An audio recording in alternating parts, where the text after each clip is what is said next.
دے ہوتے مثلا میں دلائل دوں گا ان دی اگے حضرت میرے جڑے مخاطب ہیں وہ میرے دلائل دا رد کرن دی کوشش کرن گے. اس وچ ایک گل میں ذرا وضاحت اس کی کر دینا چاہتا کہ مثلا میں اگر ایک کتاب دا انہاں دی کتاب دا حوالہ دینا تو میں اس کتاب دا حوالہ دیواں جڑی کتاب میرے کو اتنے موجود ہو. ایک کتاب میرے کو موجود ہی نہیں ہے کے اندر ہے فلانی کتاب لکھا ہوا. اسی طرح حضرت اگر کوئی اگوں جواب دی کوئی کاروائی کوئی گل کرن تو اے بھی اس کتاب دا نام لین جڑی کتاب انہاں کول موجود ہے تے ان حوالہ ہن فی الحال دے سکن.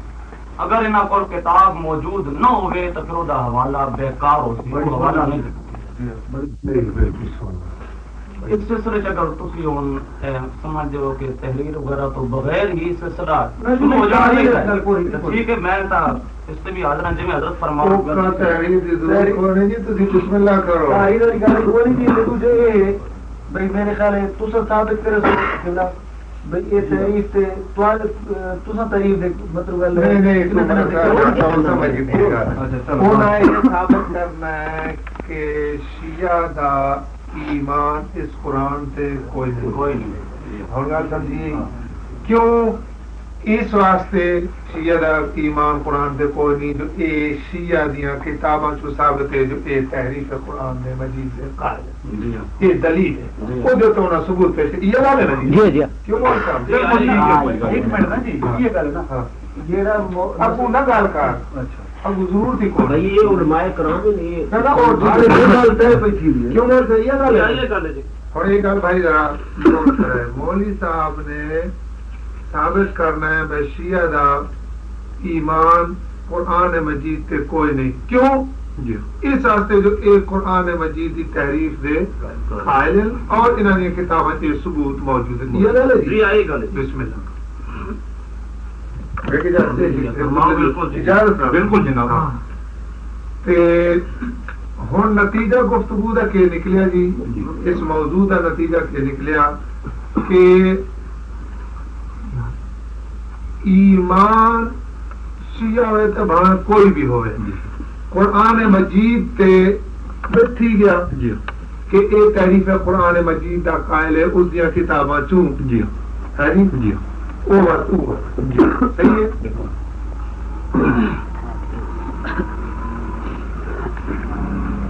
الحمدللہ وکفا وسلام علی عبادہ الذین اصطفى اما بعد فاعوذ باللہ من الشیطان الرجیم بسم اللہ الرحمن الرحیم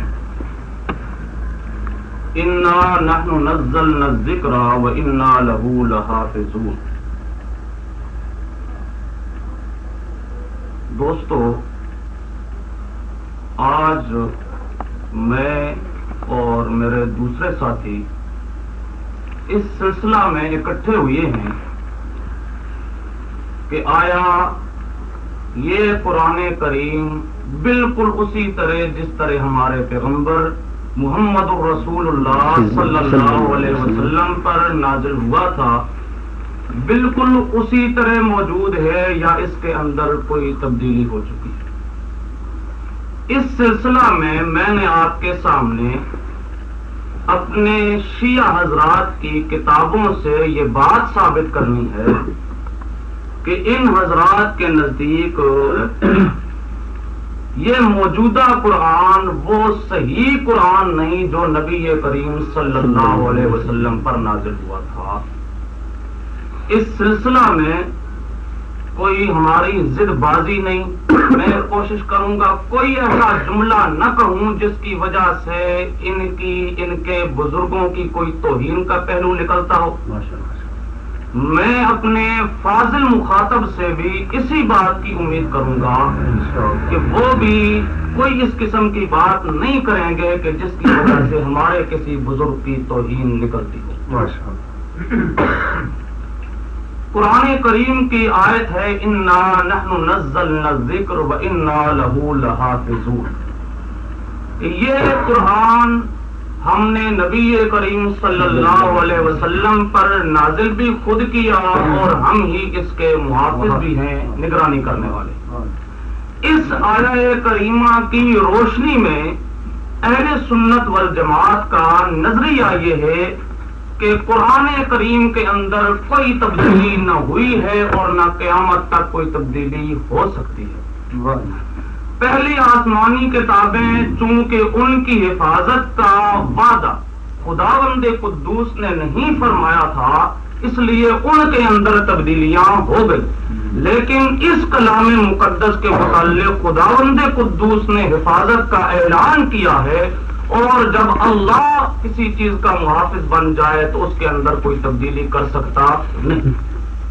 لیکن جو ہمارے اہل تشیع حضرات ہیں، ان حضرات کی معتبر کتابوں میں ائمہ کرام سے ایسی روایات ملتی ہیں جن سے یہ بات ثابت ہوتی ہے کہ ان کے نزدیک اس قرآن کریم میں تبدیلی ہو چکی ہے، اور یہ وہ اصل قرآن کریم نہیں جو نبی کریم صلی اللہ علیہ وسلم پر نازل ہوا تھا۔ اس بات کو ثابت کرنے کے لیے میں بجائے اس کے کہ کسی ان کی اور کتاب کی طرف جاؤں، سب سے ان کی معتبر کتاب جو صحائح اربعہ میں سب سے پہلے نمبر کی کتاب ہے اصول کافی، میں اس کی عبارت آپ کے سامنے بطور استشہاد کے پیش کر رہا ہوں۔ یہ میرے ہاتھ میں اصول کافی ہے جس کا صفحہ ہے 241۔ اس میں روایت ہے حضرت ابو عبداللہ علیہ السلام سے، ان سے سوال کرنے والا سوال کر رہا ہے، تو چند سوالات ہیں، ان سوالات کے ضمن میں ایک سوال یہ آتا ہے کہ جی فل جامعہ، ایک جامعہ جو چیز ہے وہ کیا ہے، جس میں ابو عبداللہ علیہ السلام جواب میں فرماتے ہیں تلک صحیفۃ طولها 70 ذراعا فی ارض العدیم مثل فخذ الفالج۔ وہ فرماتے ہیں کہ وہ جامعہ سے مراد قرآن کریم ہی ہے، مصحف فاطمہ جس طرح پہلے آ رہا ہے وہ بھی میں روایت ابھی آپ کے سامنے پیش کروں گا۔ وہ مصحف فاطمہ جو اصل قرآن کریم ہے، جو نبی کریم صلی اللہ علیہ وسلم پر نازل ہوا تھا، وہ ایک ایسا صحیفہ ہے جو 70 گز تھا، 70 ذراعا 70 گز تھا، اور وہ اونٹ کا ران جس طرح چمڑے کا چوڑا ہوا کرتا ہے اس طرح کر کے گویا کہ 70 گز وہ لپٹا ہوا ہوتا تھا۔ وہ اصل ہے قرآن کریم جو نبی کریم صلی اللہ علیہ وسلم پر نازل ہوا تھا، اور اسی کے سلسلہ میں صفحہ 239 میں وہ فرماتے ہیں، حضرت یہی امام صاحب پوچھا جاتا ہے ان سے تو فرماتے ہیں صحیفۃ طولها 70 ذراعا بذراع رسول اللہ صلی اللہ علیہ وسلم۔ یہ سوال چند ایک آ رہے ہیں، آخر میں جا کے امام ابو عبداللہ علیہ السلام فرماتے ہیں، جب پوچھنے والا پوچھتا ہے وما مصحف فاطمہ علیہ السلام، جی مصحف فاطمہ کیا ہے، آپ جواب میں فرماتے ہیں مصحف فیہ مثل قرآنکم ھذا 3 مرات، یہ جتنا قرآن ہے اس جیسے 3 قرآن وہ بنتے ہیں۔ گویا کہ یہ 30 پارے قرآن کریم ہے، لیکن وہ جو اصل قرآن تھا وہ قرآن 90 پارے گویا کہ قرآن کریم تھا۔ اور آگے فرماتے ہیں واللہ، خدا کی قسم اٹھا کے کہتے ہیں ما فیہ من قرآنکم حرف واحد، یہ جو آج کل تم قرآن لیے بیٹھے ہو، جو حضرت عثمان رضی اللہ تعالی عنہ نے تمہارے سامنے یہ جمع کر کے پیش کیا ہوا ہے، اس قرآن کے اندر اس اصل قرآن کا ایک حرف بھی موجود نہیں۔ یہ امام صاحب واللہ خدا کی قسم اٹھا کر فرما رہے ہیں، امام ابو عبداللہ یعنی گویا کہ امام جعفر صادق علیہ السلام سے روایت ہے۔ امام کی روایت اور اصول کافی جیسی معتبر کتاب کے اندر موجود، وہ فرما رہے ہیں کہ جو اصل قرآن کریم تھا وہ مصحف فاطمہ تھا، جو 70 گز چوڑا تھا، 70 گز لمبا تھا، اور اس کے اندر جو کچھ موجود تھا وہ اتنا لمبا تھا کہ اس کے 90 پارے گویا کے بنتے تھے، اور اس موجودہ قرآن کے اندر اس قرآن کا ایک حرف بھی موجود نہیں ہے۔ یہ ہے اصول کافی جو شیعہ حضرات کی معتبر کتاب ہے۔ اس کتاب کے بعد میں آپ کے سامنے ان حضرات کی دوسری کتاب تفسیر الصافی، اس کے بعد اقتباسات آپ کے سامنے پیش کر رہا ہوں۔ یہ تفسیر صافی ہے، اس کا صفحہ ہے 30۔ تفسیر صافی کا صفحہ 30، اس میں بات چل رہی ہے قرآن کریم کے جمع کرنے کی۔ اس جمع کرنے کے سلسلہ میں امام صاحب سے روایت موجود ہے، وہ فرماتے ہیں کہ ایک وقت آیا کہ ان صحابہ کرام سے سوال کرنے والوں نے سوال کیے، اور بہت ساری وہ چیزیں تھیں کہ جن کا مطلب انہیں کچھ آتا نہ تھا، تو انہوں نے اپنی طرف سے اپنے کفر کے ستونوں کو مضبوط کرنے کے لیے یہ جو موجودہ تمہارے پاس قرآن مجید ہے، اپنے کفر کے تحفظ کے لیے، اپنے کفر کے ستونوں کو محفوظ کرنے کے لیے انہوں نے اس قرآن کریم کو جمع کیا ہے۔ عبارت یہ ہے، صفحہ 30 ہے تفسیر صافی کا، ثم دفعهم الاسترار بورود المسائل علیہم اما لا یعلمون تعویلہ، جن مسائل کو جانتے نہ تھے ان کی وجہ سے اب محتاج ہوئے وہ الی جمعہ و تالیفہ و تضمینہ من تلقائہم، اور اپنی طرف سے اس کے اندر باتیں ڈالنے کا۔ کون سی باتیں؟ ما یقیمون بہ دعائم کفرہم، اپنے کفر کے ستونوں کو جس کے ساتھ انہوں نے مضبوط کرنا تھا، ان کے ذریعے سے انہوں نے اس کے اندر زیادتی کر دی۔ یہ ہے صفحہ 30۔ یہ گویا کہ 2 حوالے میں آپ کے سامنے پیش کر چکا ہوں۔ تیسرا حوالہ اسی تفسیر صافی کا صفحہ 29 ہے۔ صفحہ 29 میں فرماتے ہیں، انہم اثبتوا فی الکتاب ما لم یقلہ اللہ لیلبسوا علی الخلیقہ، کہ ان منافقوں نے، صحابہ کرام مراد ہیں معاذ اللہ، صحابہ کرام رضوان اللہ علیہ مجمعین، انہوں نے اثبتوا فی الکتاب، کتاب کے اندر وہ کچھ چیزیں ثابت کر دی ہیں، داخل کر دی ہیں، ما لم یقلہ اللہ، جو بات اللہ نے نہیں فرمائی، اس قسم کی باتیں انہوں نے ثابت کر دی اس قرآن کے اندر اور داخل کر دی۔ کیوں کی؟ لیلبسوا علی الخلیقۃ، تاکہ لوگوں کو التباس کے اندر ڈال دیں، اس لیے انہوں نے قرآن کریم کے اندر اضافہ کر دیا۔ صفحہ یہ 3 روایتیں پیش کر چکا ہوں، چوتھی روایت آ رہی ہے صفحہ 25 کی، اسی تفسیر صافی کی۔ اس میں حضرت علی علیہ الصلوۃ والسلام سے روایت ہی ہے، وہ فرماتے ہیں، ایک لمبا واقعہ ہے کہ جب صحابہ کرام قرآن کریم کو جمع کرنے لگے تھے تو حضرت علی المرتضیٰ رضی اللہ تعالی عنہ وہ قرآن کریم جو اصل نازل ہوا تھا رسول اللہ صلی اللہ علیہ وسلم کے قلب مبارک پر، وہ اصل قرآن حضور علیہ الصلوۃ والسلام پر جو نازل ہوا تھا، حضرت علی المرتضیٰ رضی اللہ تعالی عنہ صحابہ کرام کے پاس لے کے جاتے ہیں۔ جب ان کے پاس لے کے گئے، انہوں نے آگے سے منظور نہ کیا اور وہ کہنے لگے لا حاجت لنا فیہ، اس میں ہمیں کوئی ضرورت نہیں، جو ہم نے قرآن بنانا تھا اپنی طرف سے وہ بنا لیا، لا حاجت لنا فیہ۔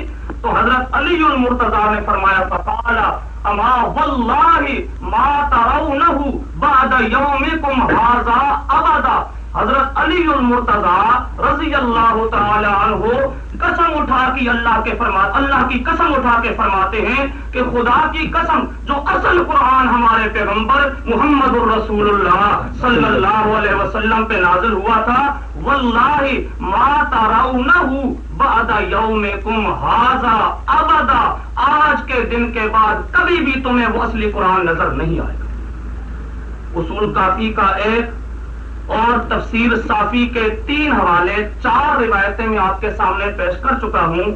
ان 4 روایتیں، یہ چاروں روایتیں کوئی حضرت علی علیہ السلام سے، حضرت جعفر صادق علیہ السلام سے، ان ائمہ کرام سے مروی ہیں اور ان کی معتبر کتابوں کے اندر موجود ہیں۔ یہ بزرگ فرما رہے ہیں کہ اس قرآن کریم کے اندر تبدیلی ہو چکی ہے اور یہ اصل شکل میں موجود نہیں ہے۔ 25 پر ایک اور روایت ہے حضرت علی رضی اللہ تعالی عنہ سے، وہ فرماتے ہیں اے قرآن کریم حضرت علی علیہ الصلوۃ والسلام نے مجھے دیا، وقال لا تنظر فیہ، وہ مجھے کہنے لگے اس کے اندر دیکھنا نا، لیکن اس کے باوجود میں نے دیکھ لیا، ذرا دیکھوں تو صحیح اس قرآن کے اندر ہے کیا۔ وقرأت فیہ، میں نے اس کے اندر پڑھا لم یکن الذین کفروا، یہ جو سورہ بینہ ہے 30ویں پارے کی یہ سورت میں نے پڑھی، فوجدت فیہا اسم 70 رجلا من قریش باسمائہم واسماء آبائہم، تو اس سورت کے اندر میں نے دیکھا کہ قریش کے 70 آدمیوں کے نام مذکور تھے اور ان کے آبا کے، ان کے باپوں کے نام اس کے اندر مذکور تھے۔ اور آج کل قرآن کریم کے اندر جو سورہ ہے لم یکن الذین کفروا موجود ہے، سورہ بینہ موجود ہے، اس سورہ بینہ کے اندر ان 70 میں سے کسی ایک کا نام بھی مذکور نہیں، اور یہ روایت کی ہے حضرت علی المرتضی رضی اللہ تعالی عنہ سے، امام علی مقام امام علی علیہ الصلوۃ والسلام سے روایت ہے، جس میں وہ خود بیان فرما رہے ہیں، گویا کہ اس کے اندر تبدیلی ہو چکی ہے۔ سنو بھائی عن ابی جعفر علیہ السلام، ابو جعفر علیہ السلام سے یعنی امام محمد باقر علیہ السلام سے یہ روایت ہے، فرماتے ہیں قال لولا انه زید فی کتاب اللہ ونقص ما خفی حقنا علی ذی حجا، یہ جو قرآن ہے اس کے اندر لولا انہ زید فی کتاب اللہ، اس کتاب اللہ کے اندر اگر زیادتی نہ کی گئی ہوتی، وہ نقصا، اور اس کے اندر کچھ نقصان نہ کیا گیا ہوتا، تو ما خفی حقنا علی ذی حجا، کسی عقل مند اور باشعور انسان پر ہمارا حق کبھی بھی مخفی نہ رہتا۔ یہ امام محمد باقر امام ابو جعفر علیہ الصلوۃ والسلام سے روایت ہے، اور وہ بیان فرما رہے ہیں کہ یہ جو موجودہ قرآن ہے اس کے اندر زیادتی بھی ہو چکی ہے، اس کے اندر کمی بھی ہو چکی ہے۔ یہ 5 روایتیں اور 5 روایتیں معتبر کتب سے اور نیچے کے راویوں سے نہیں، بعد میں آنے والے شیعہ حضرات کے بزرگوں سے نہیں، متاخرین سے نہیں، بلکہ پرانے جو پہلے متقدم بزرگ ہیں ائمہ کرام، حضرت علی المرتضی، حضرت جعفر صادق، امام باقر، ان بزرگوں سے یہ روایات میں نے آپ کے سامنے پیش کی ہیں۔ 2 روایات آپ کو یہ بات بتلا رہی ہیں کہ واقعتاً اس کے اندر تبدیلی ہو چکی ہے۔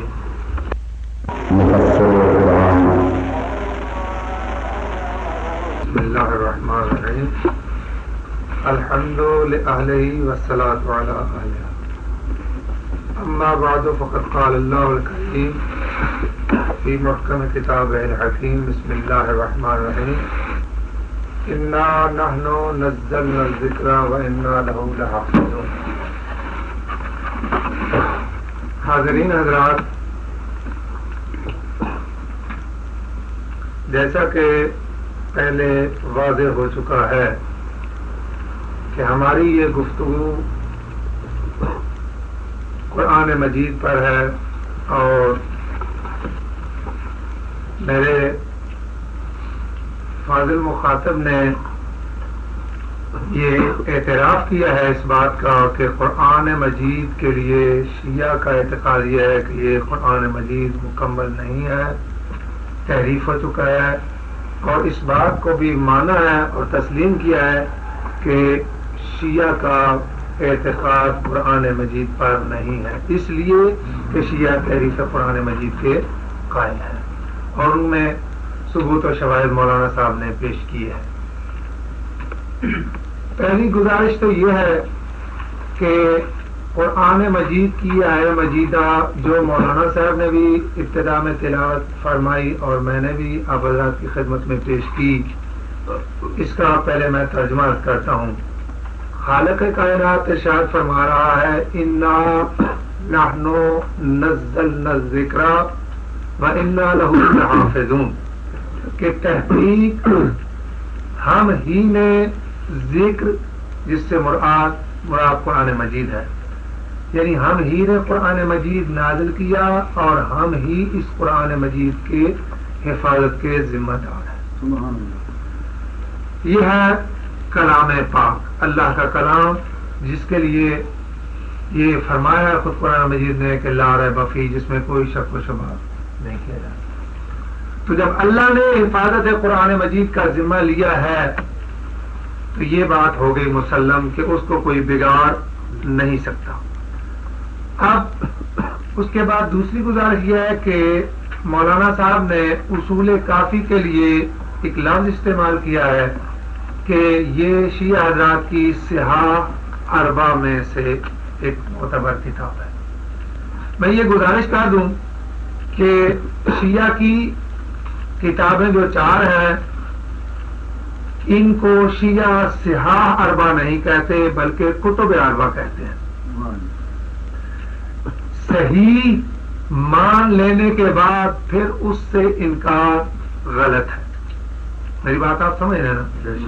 شیعہ کے نزدیک یہ کتب اربع ہے، ان کو صحاح کا نام نہیں دیا گیا. میرے پاس بھی اصول کافی موجود ہے، اس کے اوپر آپ صحیح کا کوئی لفظ نہیں دکھا سکیں گے. اس کے برعکس صحاح ستہ جو ہیں ان کے اوپر صحیح بخاری، صحیح مسلم، یہ صحیح کتابیں ہیں جو غیر شیعہ کی حدیث میں ہیں. جی بات میری آپ نے سمجھی؟ بے شک. تو پہلی بات تو یہ ہے کہ جب ہماری کتابوں کے لیے ہمارا دعویٰ ہی نہیں کہ یہ صحاح ہے، صحیح ہے، معتبر یا غیر معتبر کی بعد میں بات ہوگی، تو اس لیے یہ لفظ غلط ہوا کہ صحاح اربع اصول کافی کو ہم صحیح نہیں کہتے. دوسری گزارش یہ ہے کہ جب قرآن مجید کا یہ فیصلہ ہے، اللہ نے فرما دیا کہ قرآن ہم نے نازل کیا اور ہم ہی اس کی حفاظت کے ذمہ دار ہیں، تو میرا بحیثیت ایک مسلمان جعفری شیعہ اثنا عشری ہونے کے یہ ایمان ہے کہ جس چیز کی حفاظت اللہ کرے اس کو کوئی بگاڑ نہیں.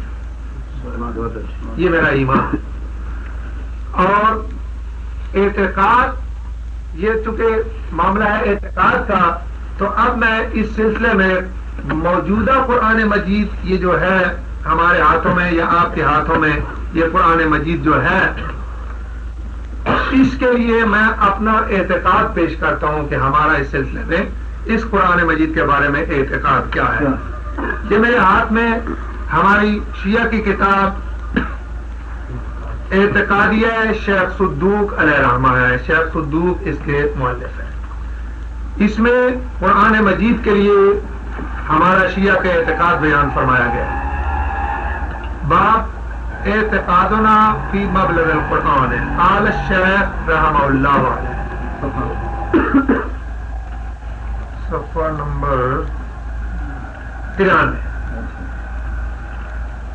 اعتقادنا ان القرآن الذي انزله اللہ تعالی علی نبیہ محمد صلی اللہ علیہ وسلم هو ما بین الدفتین وهو ما فی اید الناس لیس باکثر من ذلک. اعتقادنا، ہمارا اعتقاد قرآن مجید کے سلسلے میں کیا ہے؟ ان القرآن، کہ تحقیق قرآن، الذی، وہ ہے کہ انزلہ اللہ تعالی، جسے اللہ نے نازل فرمایا ہے. کس پر؟ علی نبی محمد، اپنے نبی حضرت محمد مصطفیٰ پر. اور وہ قرآن مجید کون سا ہے؟ ہوا ما بین الدفتین، وہ وہی قرآن مجید ہے جو ان دفتین میں 2 گتوں میں یہ کتاب موجود ہے. اور وہاں فی اید الناس، اور وہی وہ قرآن ہے جس پر ہمارا ایمان ہے جو کہ لوگوں کے ہاتھ میں اس وقت موجود ہے. ایک سیکنڈ. لیس باکثر من ذلک، اس میں کوئی کمی بیشی نہیں ہے. وہ مبلغ و سوارے ہی، اور اس کی صورتوں کی تعداد کتنی ہے؟ عندنا، ہمارے نزدیک کتنی ہے؟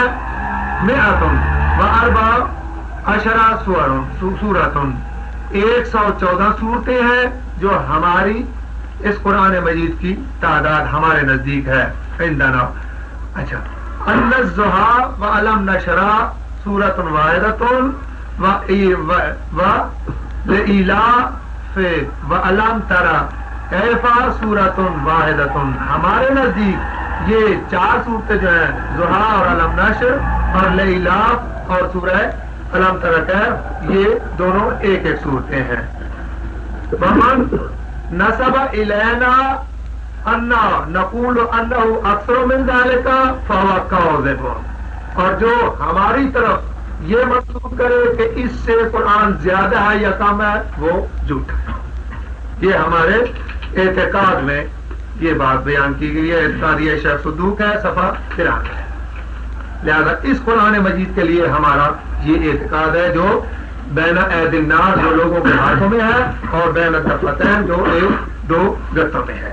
یہ تھی اعتقادیہ شیخ صدوق. اب اس کے بعد میں اصول کافی جو میرے مخاطب بزرگ نے جس کا حوالہ پیش کیا، میں نے عرض کیا کہ اگر روایتوں پر دار و مدار رکھا جائے تو پھر روایتیں ہم میں بھی ایسی مل جائیں گی جن کا کوئی اعتبار نہیں کیا جائے گا، اور آپ میں اس سے بھی زیادہ میں اپنے پاس اپنے ساتھ لایا ہوں. لہذا اعتقاد ہمارا مسلمانوں کا یہی ہے کہ قرآن مجید کو اللہ نے نازل فرمایا ہے اور وہی اس کی حفاظت کا ذمہ دار ہے، اور ہم نے اپنا اعتقاد بیان کر دیا کہ اس میں نہ کوئی کمی ہے نہ بیشی ہے، نہ بڑھایا گیا ہے نہ گھٹایا گیا ہے. جو شخص ہماری طرف یہ نسبت لگائے گا وہ جھوٹا ہے.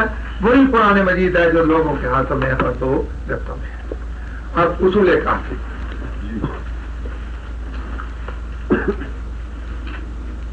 اصول کافی ہے جناب، اور کتاب العلم صفحہ نمبر 39.